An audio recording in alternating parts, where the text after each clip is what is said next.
Olá! Hoje a gente vai mergulhar num dos confrontos mais decisivos da história do Brasil. Pensa numa colisão frontal, em pleno século XVIII, entre dois mundos. De um lado, a educação religiosa etnocêntrica dos jesuítas. Do outro, as ideias seculares, movidas pela razão, do iluminismo. E olha, essa não é só uma história sobre escolas. É a história da batalha pela alma da educação no Brasil. Para a gente entender essa história direitinho, o nosso caminho vai ter 5 paradas. Primeiro, vamos dar uma olhada na longa era jesuíta. Depois, a gente vai ver a chegada do iluminismo ao poder. Aí vem o choque inevitável desses dois mundos, a ruptura total em 1759 e, por fim, o legado desse conflito que, acredite, a gente sente até hoje. Então vamos começar pelo começo. Para entender o tamanho da mudança, a gente precisa entender o que existia antes. E a verdade é que, por mais de 200 anos, a educação do Brasil colônia tinha um nome e um sobrenome: Companhia de Jesus. Eles não eram só uma parte do sistema, eles eram o sistema. E olha só a duração disso. A gente está falando de 1549 até 1759. São 210 anos. 210 anos de monopólio. Desde a chegada com Manuel da Nóbrega, passando pela criação do método padrão deles, o famoso Ratio Studiorum, até a expulsão. Era um poder assim muito, mas muito enraizado. E como é que esse modelo funcionava na prática? Bom, ele tinha um alvo duplo. Primeiro, catequizar os povos indígenas. Segundo, educar os filhos da elite que mandava na colônia. O método era esse, Ratio Studiorum, um currículo super rígido, focado em estudos clássicos e, claro, virtudes religiosas. Mas aqui está o ponto crucial. A visão de mundo era totalmente eurocêntrica, etnocêntrica. O objetivo era bem claro: apagar os costumes nativos e colocar no lugar os valores cristãos da Europa. E eles fizeram isso numa rede gigantesca que se espalhou pela colônia inteira. E então o jogo começa a virar. Uma nova força totalmente diferente chega da Europa.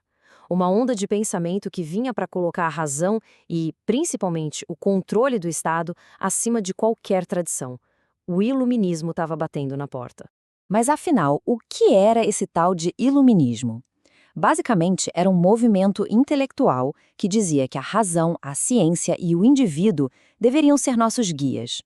Isso era uma oposição direta, de frente, à tradição e ao dogma religioso que eram a base de todo o sistema jesuíta. O palco para o choque entre fé e razão estava montado. E o mais interessante é como essa filosofia virou ação política. Foi através do chamado despotismo esclarecido. Reis e rainhas absolutistas começaram a usar essas ideias iluministas para modernizar seus reinos. E o mais importante, para fortalecer o poder do Estado sobre tudo e todos, incluindo, é claro, a educação.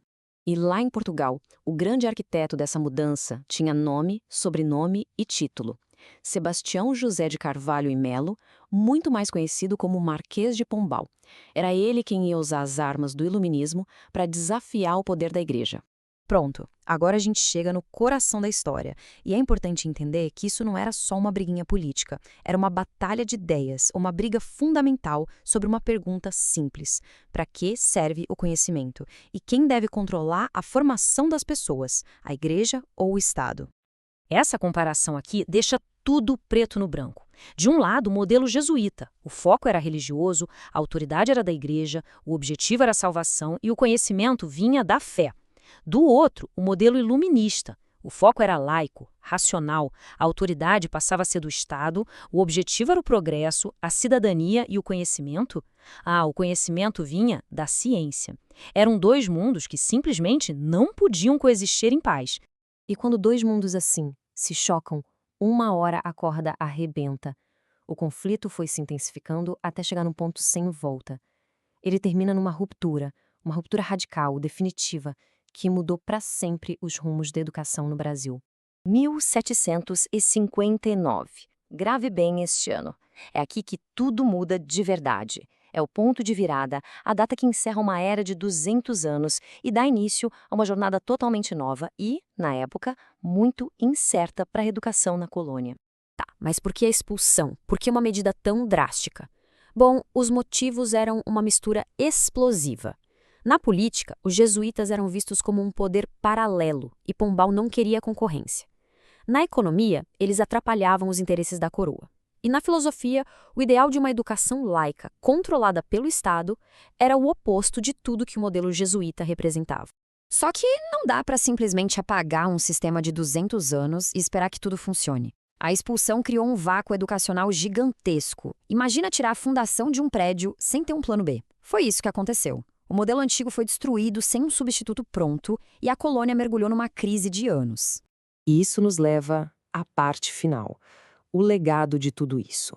Porque seria um erro pensar que essa briga do século XVIII ficou lá atrás, no passado. Na verdade, os ecos desse terremoto ressoam de maneira muito forte até hoje no Brasil. Olha só como o debate principal continuou vivo. Em 1827, a primeira tentativa de criar um sistema estatal. Em 1891, a República torna o ensino público laico, por lei. Em 1932, o Manifesto dos Pioneiros volta a pedir uma educação pública, laica e gratuita. E em 1988, a nossa Constituição atual diz que educação é dever do Estado. Percebe? É a mesma disputa, só que com outras roupas, atravessando os séculos. E isso nos leva a uma reflexão final. Será que as perguntas fundamentais daquele confronto lá do século XVIII, sobre laicidade, sobre o papel do Estado, sobre o acesso ao conhecimento, não são, no fundo, as mesmas que ainda hoje definem os maiores desafios da educação brasileira? Aquele antigo embate entre fé e razão parece que ainda está longe de terminar.